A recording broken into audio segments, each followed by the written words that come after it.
morning, several conspiracy theories and rumors have made the rounds after Donald Trump faced an assassination attempt. It started with the word staged trending on social media, hinting that Trump had himself organized for this to happen. Then it escalated to Colorado Democrat Stephen Woodrow labeling it sympathy for devil, and Republican leaders, claiming that it was the Democrats who've caused this attempt.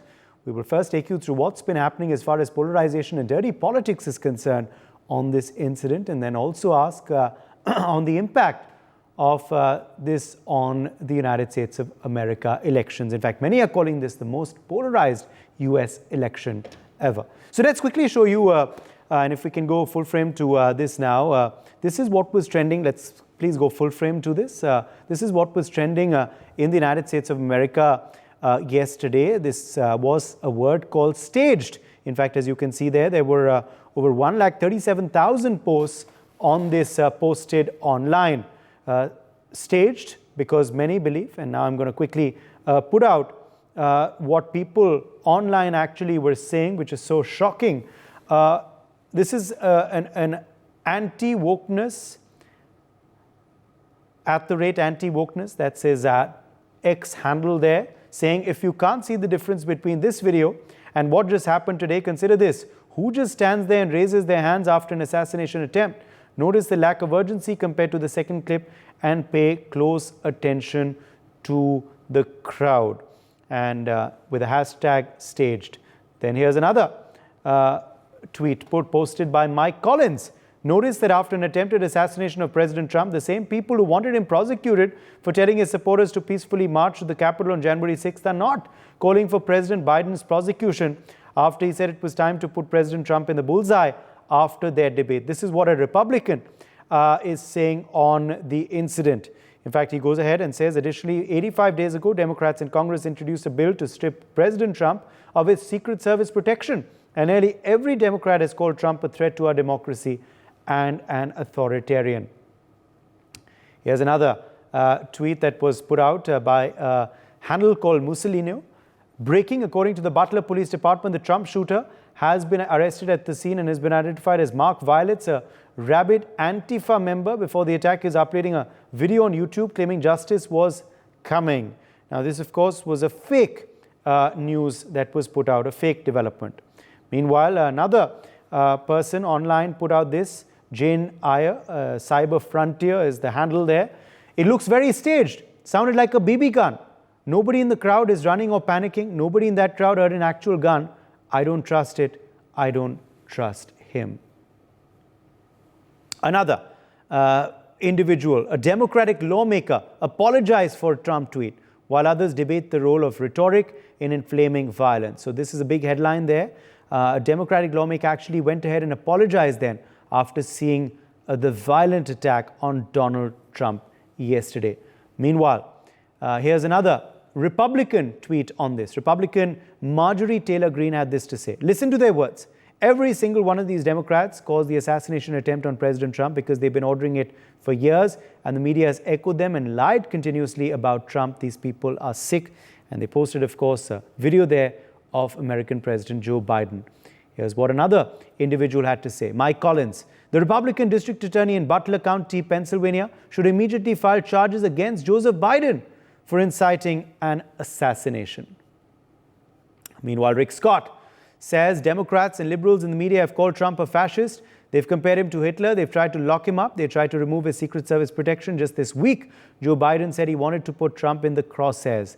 This isn't some unfortunate incident. This was an assassination attempt by a madman inspired by the rhetoric of the radical left. So again, Rick Scott also blaming this on the Democrats. This is again another post put out by Marjorie Taylor Greene. She says, we're in a battle against good and evil. The Democrats are the party of pedophiles, murdering the innocent unborn, violence and bloody, meaningless, endless wars. They want to lock up their political opponents and terrorize innocent Americans who would tell the truth about it. The Democratic Party is flat out evil, and yesterday they tried to murder President Trump. This is what Marjorie Taylor Greene is saying. Now, this is what newspapers also, controversial newspaper headlines have said yesterday. This was put out by the New York Times. It was a front page on their Sunday opinion section. And it said he failed the tests of leadership and betrayed America. You can see there a cutout of a silhouette of Donald Trump. Voters must reject him in November. This is what the New York Times is calling for in this opening page of the Sunday opinion in the newspaper yesterday.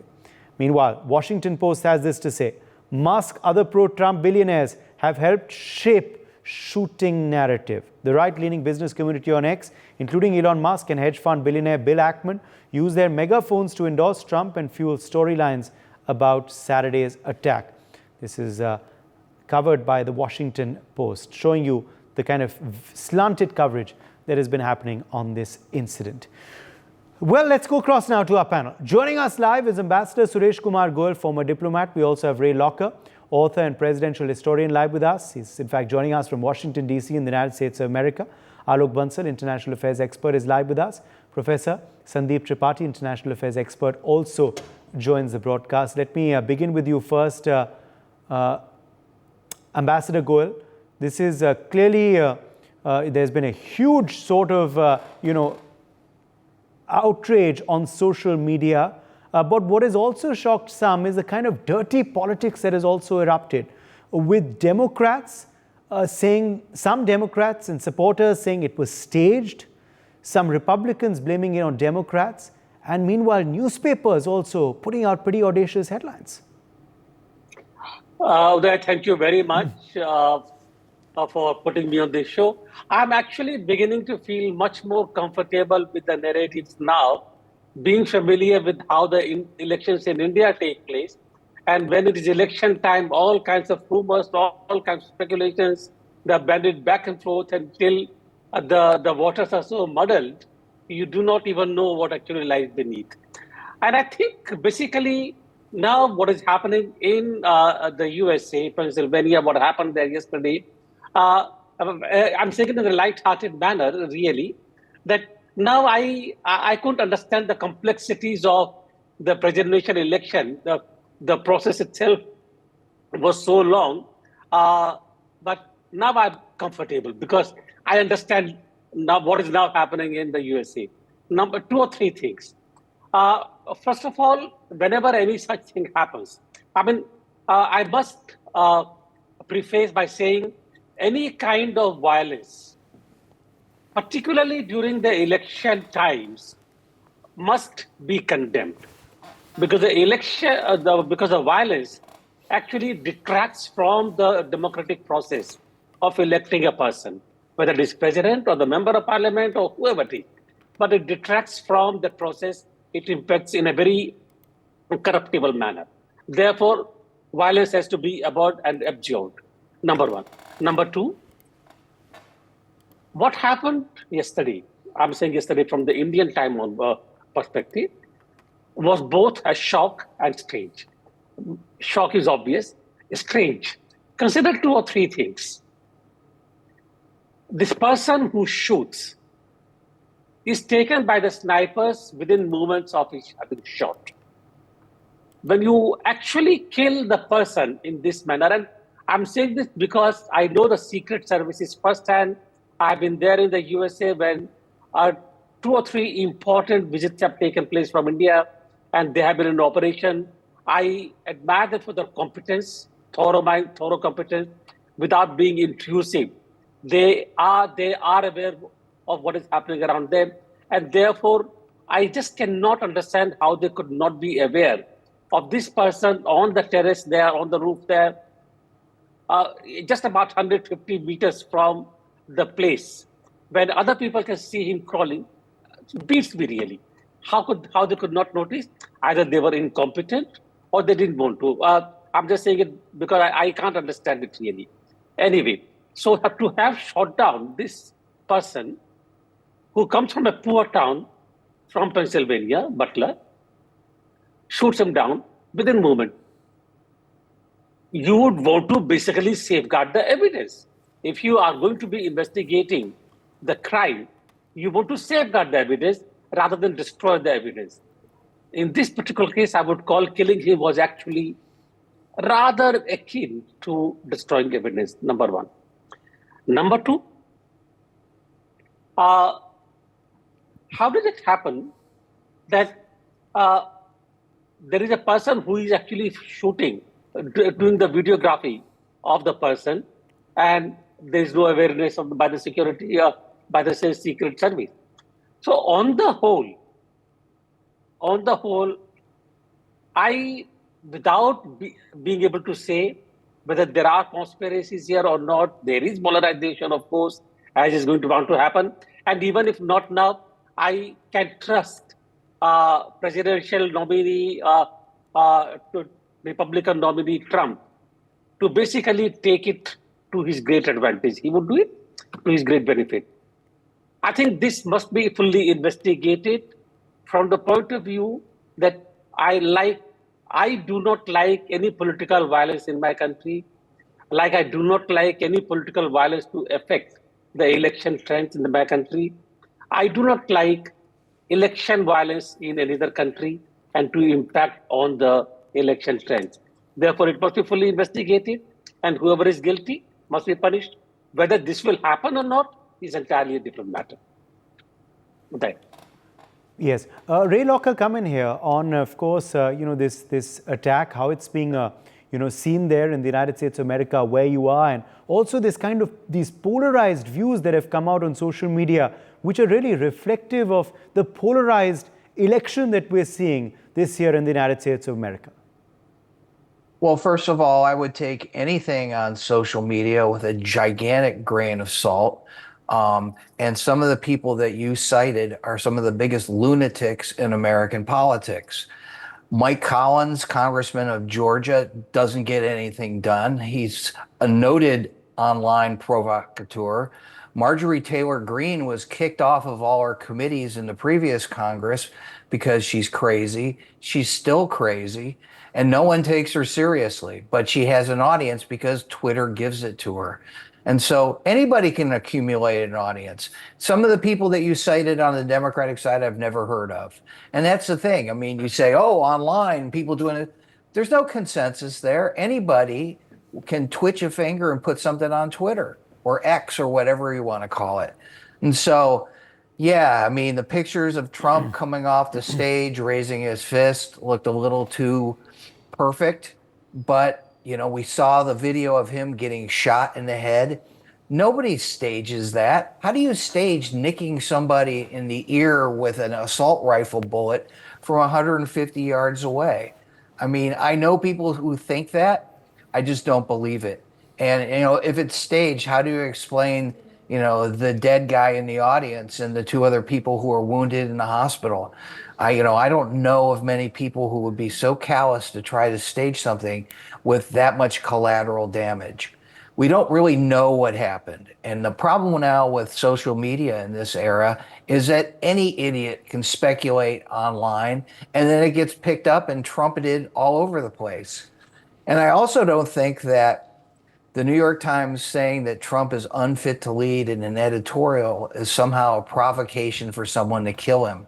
I guarantee you this kid did not read the New York Times editorial. And people have been saying Trump is unfit since 2015, including many Republicans who have now come around to, buying into what he has to say. So this is the same Donald Trump who existed Saturday morning before he got shot. He's the same person who is endlessly provocative and stoking divisions. And unfortunately, somebody, for whatever reason, decided to kill him with an assault rifle he shouldn't have had. I don't think we know yet where this is all going to go. I think it's not productive to speculate what's going to happen, but I think that's where we are right now. Absolutely. And also, Ray Locker, does it then reflect, as I was saying earlier, the polarized election that we're seeing? Many are calling this the most polarized election the United States of America has ever seen, with both on both sides of the spectrum. Well, I mean, Donald Trump is an endlessly polarizing figure. He sent his people to the Capitol on January 6, 2021 to try to stop the certification of the election. Even while the election was going on and while the votes were being counted, he claimed it was rigged and being stolen. He said that in 2016 when he actually won the election. He formed a commission to study election fraud that went nowhere because guess what? There isn't any. This is what this guy does. He does it all the time. Yes, and now Ray, you are saying that the Republican candidate is polarizing, but many would say even some of the Democrats have been equally polarizing in the campaign and also at a time when the country should have united and condemned what happened and not tried to call it staged or to say that. As the Washington Post also in the article said, you referred to the NYT one, but I also put out a Washington Post article which said that Elon Musk and others are trying to paint the narrative on X. An assassination attempt is an assassination attempt. What is there to paint a narrative over it? It's terrible. And when you look at the reaction from President Biden, from Nancy Pelosi, from House Minority Leader Hakeem Jeffries, from virtually every serious Democratic elected official. I don't know who this guy in Colorado is, but he's a lunatic. They say this is terrible, has no place in our society. They called Donald Trump. They expressed concern about his well-being. It's exactly right. It's terrible. It shouldn't be happening. But let's not get amnesia about what has happened over the last 9 years in this country and where it all started from. I mean, Trump went down the escalator at Trump Tower in June 2015, started talking about Mexicans being the worst people who come here. You go to any one of his rallies, you hear what he has to say. And, what people are saying in reaction to that is understandable. And sometimes people use hyperbole, but nobody on the Democratic side ordered this hit on Donald Trump. It just didn't happen. So it's terrible that someone shot him. I'm so glad that he did not get actually wounded or killed. It would have been the worst thing for this country. But he's been asking for this kind of stuff. He's been very provocative for a long time. Let me take that back. He didn't ask for anybody to shoot at him, but he's been stoking passions and tensions for a long time. Even when Obama was president, I need to see his birth certificate, raising the specter that he was somehow not an American. And guess what? He was wrong. And so that's what this guy does. And now he's going to try to get some sympathy for it. And I'm sympathetic for him because nobody wants anybody to get shot in this country. We have way too many guns. But if I got to point the finger at somebody to blame, I'm going to point it at Donald Trump, not at Nancy Pelosi or somebody else. Okay. Let me quickly, in fact, also bring in Alok Bansal into the conversation. Alok Bansal, we are, of course, seeing, the kind of extreme views on social media after the incident. And, what is very unfortunate is the fact that some people are even trying to attempt it was staged, with that actually being a word that was trending online yesterday. How do you view this, the polarization that has followed even an incident like an attack on an American president, in fact, an assassination attempt? See, firstly, I think anybody who thinks that this is a staged event, I think has to be a lunatic. I have no doubts whatsoever. Secondly, I am 100% in agreement that Donald Trump is a deeply polarizing figure. I'm not trying to say the Republican Party is polarizing, but Donald Trump as an individual is deeply polarizing figures. Are there no polarizing figures in Democrat Party? Yes, there are. But not, you can't say President Biden is polarizing, or you can't say Nancy Pelosi is polarizing. Yeah, there may be fringe people who actually are extremely polarizing. Those who are demonstrating for Palestine or Gaza or issues like that, they may be deeply polarizing. But there is no doubt that as long as Donald Trump is there in the political arena, the American society is bound to be polarized. People who support him blindly support him. People who oppose him feel that his coming to power is going to endanger the American democracy and the American state forever. Is this the most polarizing election? No. I think if you go back to history, when Lincoln got elected or even before, there have been even far more polarized elections. But yes, in recent decades, I think it is one of the most polarizing elections that we are seeing. Maybe the previous one was also equally polarized, but this one is also going to be deeply polarized.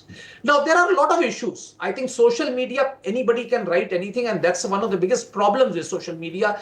Invariably, the people who don't understand the subject, who don't have any understanding, are the ones who get retweeted and have too many followers. It's actually become a big racket where people buy followers and then they propagate anything and everything that they feel like. We need to understand that this was a sad event, and everybody who has a little bit of sense, whether he agrees with Trump or not, would feel sorry for this sort of an assassination attempt, because no one, I repeat, no one needs to be targeted in such a way. Having said that, I think the way the Secret Service dealt with it again raises serious questions. Eliminating an assassin immediately, like they did in the case of Kennedy, Lincoln, now this would create conspiracy theories in perpetuity, because now that that man is dead, he was a Republican Party member, he had contributed to Democrat Party, these controversies will remain for times immemorial. Whatever little I feel, I think maybe the Secret Service eliminated him the moment they cited him. That was to probably prevent Trump being targeted. But the fact is, he had already shot by then, and of course, people died, people were injured, and Donald Trump was saved by the breadth of a hair, probably. Because once you have hit his ears, a little bit of an error, and it would have actually, he would have been a dead man. So, staging it is out of question. I think the person who feels it's being staged, I think, is nuts. I have no doubts about it. But I think the main cause for this attack undoubtedly is the free availability of guns in the United States, and also the laws which allows anyone to carry them. Now, such a sophisticated weapon, why should an ordinary citizen have it? But the Second Amendment, the Bill of Rights, allows everybody to bear arms. Now, I think a time has come when under Article 5 of the US Constitution, there should be a constitutional amendment, though it's not feasible, considering the polarization that exists in US society, and there should be some restrictions. The day former President Trump was targeted, the same day you had an Alabama shooting. Now, this sort of shootings, this sorts of killings will go on as long as anyone can go and buy a gun like he's buying a toy. As long as you can carry guns without any restrictions. Now, with these sorts of things, irrespective of, you just need to have one odd nutcase to try this, and he will be able to do that because the guns are available readily to him. It is actually the Rifle Association and to some extent Republican Party which has to share some blame for not restricting the availability of the guns in United States. Yes. Okay. Let me also, in fact, quickly bring in Professor Sandeep Tripathi, international affairs expert, also into the broadcast. Professor Tripathi, we still don't know what really was the motive of the incident, but already there are many drawing out motives on social media. What do you make of the backlash and the kind of diatribes that have followed this terrible incident in the US? First of all, thank you so much for having me here. It's very unfortunate the kind of narratives has been built on social media that has no authenticity, that has no credibility, and it's very unfortunate that today's world, anyone can post anything and start it viral. As far as this incident is concerned, we have seen the footages that Donald Trump was visually injured, a spectator was killed, and another was injured. So this kind of incident that shows that I don't think so any staged.